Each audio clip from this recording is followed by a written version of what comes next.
दोस्तों अॼु असां पेश करे रहिया आहियूं सिंध जे नाले वारे अदीब, शाइर, नक़ाद, तज्ज़िये निगार, एडिटर, मुतरजिम ऐं दानिश्वर ख़ाकी जोए जी 3 वरसीअ जे मौक़े ते संदसि तारीफ़ी ख़ाको, जंहिंमें संदसि ज़िंदगीअ जे मुख़्तलिफ़ पहलुअनि ते रोशनी विधी वई आहे ऐं असांजो हीउ प्रोग्राम यकीनन अव्हांखे पसंदि ईंदो।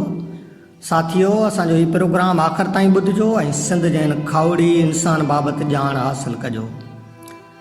जदीद ऐं रोशन सिंध जी तमीर में जहिड़ी रीति ॿियनि माण्हुनि हिसो वरितो, साॻीअ रीति ख़ाकी जोए बि उन में घणनि खां अॻु भरो थी न रुॻो हिसो वरितो पर अमली तौरु कमु करे पाण मञायो। ख़ाकी अदीब, शाइर, दानिश्वर ऐं नक़ाद तौरु त पाण मञायो, पर इन जी सुञाणप जा ॿिया अहम हवाला आहिनि जिन जे ज़िक्र खां सवाइ ख़ाकी जो तारुफ़ मुकमल नथो थी सघे, ऐं उहे 2 हवाला आहिनि क़ौमी कारकुन ऐं साझा रिसालो।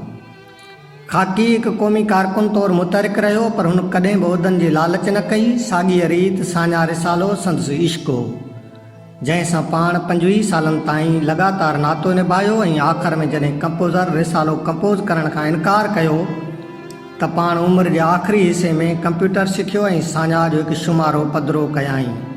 इहा हुई संदसि साझा सां कमिटमेंट ऐं सिंध में हिन वक़्त ताईं जेके बि रिसाला जारी थिया आहिनि, साझा उन्हनि सभिनी में सगारो रहियो। ख़ाकी साहब साझा में मुख़्तलिफ़ उनवाननि सां तनक़ीदी मज़मून लिखंदो हो, न रुॻो एतिरो पर कॾहिं कॾहिं मवाद जी खोट थींदी हुई त उहो अबू जिब्रान ऐं खमीसो ख़ान जे नाले सां बि मज़मून लिखी वक़्त ते परचो आणींदो रहियो। ख़ाकी जो हालांकि कंहिं यूनिवर्सिटीअ जो ग्रेजुएट कोन हो, हुन त कॾहिं कंहिं स्कूल में वेही क्लास बि कोन वरिता हुआ। हू ग़रीब हारीअ जो पुटु हो ऐं बालकपुण खां ई ॿकरियुनि जो धनार थी वियो हो, पर हू ॿारनि खे स्कूल वेंदे ॾिसंदो हो त हिन जे अंदर में बि पढ़ण जी ख़्वाहिश जागी पवंदी हुई ऐं हिन ख़्वाहिश जे पूराए लाइ मज़दूरियूं कयूं, तगारियूं खयूं, बोरचिपा कया ऐं पंहिंजे नंढे भाउ ताज खे स्कूल में दाख़िल करायो। उन जे बावजूदि हिन जे अंदर में पढ़ण वारी हसरत ख़तमु न थी ऐं पोइ पंहिंजे नंढे भाउ ताज खे घर में पढ़ंदो ॾिसी साणसि गॾु पहिरियों 12 ऐं पको किताब पढ़ी वियो ऐं उन ई दौरान 1 महीने अंदरि क़ुरान शरीफ़ पढ़ी पूरो कयाई। अॻिते हली ख़ाकीअ जा वालदेन 1962 ईस्वी में वरी पीर कोलाचन में लॾे आया। हिन उन दौरान काज़ी अहमद में मनियारको दुकानु हलायो, जंहिंजी कमाईअ मां न रुॻो नंढे भाउ ताज खे पढ़ायाई पर पाण बि अदीब सिंधी ऐं अदीब आलम जा इम्तिहान मुस्तफ़ा ओरिएंटल कॉलेज नवां जतोई तालके मोरे मां ॾिना। हिन कुझु अरसो सन में बि मनियारको दुकानु हलायो। उहो फाइनल पास ख़ाकी केतिरनि ई PhD होल्डरनि खां ॼाणू हो। ख़ाकी जो 8 मार्च 1942 ईस्वी ते ॻोठ काठिया तालके खैरपुर नाथन शाह ज़िले दादूअ में ॼाओ। संदसि असुल नालो खमीसो ख़ान वलद हाजी जोयो आहे, पर अदबी ऐं सियासी दुनिया में ख़ाकी जोए जे नाले सां मशहूरु थियो।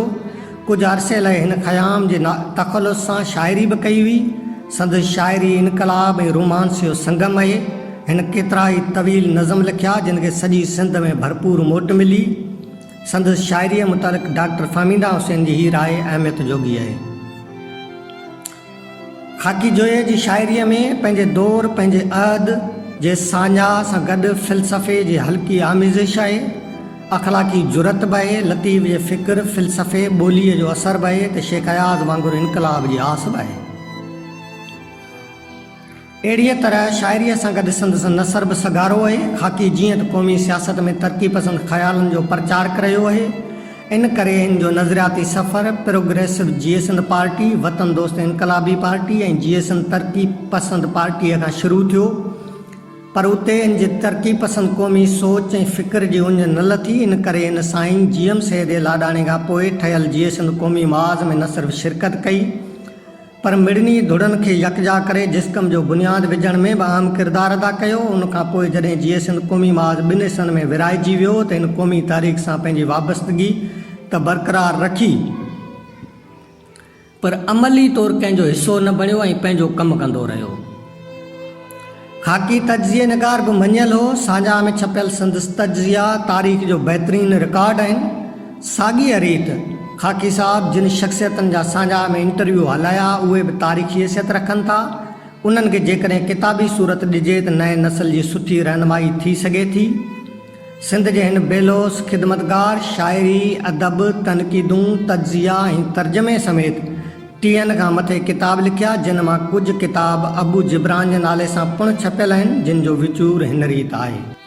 आज़ाद गुर्जे वतन तवील नज़म, ई खाकी जो ख्याल शायरी, केॾारो मुज़ाहिमती बैत, आसण जिन अरीज, MRD मुतलिक तवील नज़म, क़ौमी सवाल जो नज़रियाती जाइज़ो, तरक़ी पसंद अदब जा मयार, खाबी दुर्जी मौक़े परस्ती, पंजाबी दानिश्वर ऐं मज़लूम क़ौमूं, क़ौमी अलीहदगी जो सोशलिस्ट जमहूरी हक़, क़ौमी सवाल जो तनक़ीदी जाइज़ो, लेनन जे किताब जो तर्जुमो, बेठकियत छा आहे, क़ौमी कारकुननि लाइ तदरीसी कोर्स, इनकलाब जी वाट, फिरिया पसे फेण, सियासी तनक़ीद, इश्क, हुब्बुल वतनी ऐं इंसानियत, सिंध में उर्दू आबादीअ जो मुस्तक़बिल, आज़ादीअ जो हक़, 2 भाङा, साईं GM सैयद जा इंटरव्यू, सूरे बादशाह जो सिंध जी आज़ादीअ जो ख़्वाब, तारीख़ में फ़र्द जो किरदार, गार्गी पलिखानोफ तर्जुमो, सुवां भाई सुध न ॾियनि, सियासी तनक़ीद, जदीद क़ौमी ऐं बैन अल-अक़वामी निज़ाम, सिंधी ऐं उर्दू आबादीअ जी तारीख़ी ज़रूरत,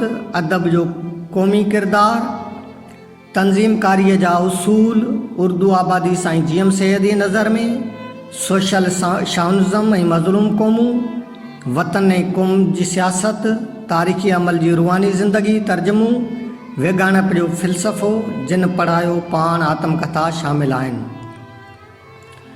खाकी सॼी ज़िंदगी अमल जे मैदान में रहियो, खेसि इल्मी, अदबी ऐं सियासी मञता तौरु साईं GM Syed memorial committee world Sindhi Congress पारां एवॉर्ड ॾिनो वियो।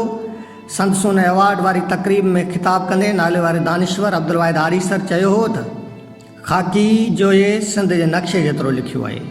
इहा संदसि पोरे जी मञता हुई। सिंध लाइ सोचींदड़ ऐं लोचींदड़ इन इंसान खाकी जोए 2 मई 2017 ईस्वी ते वफ़ात कई।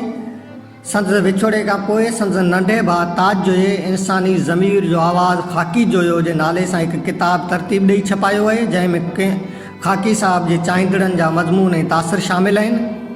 संदसि आख़िरी आरामगाह सन में आहे, जिते संदसि घर भातियुनि खां अलावा संदसि चाहींदड़ बि गुलनि जो छावर कंदा रहनि था।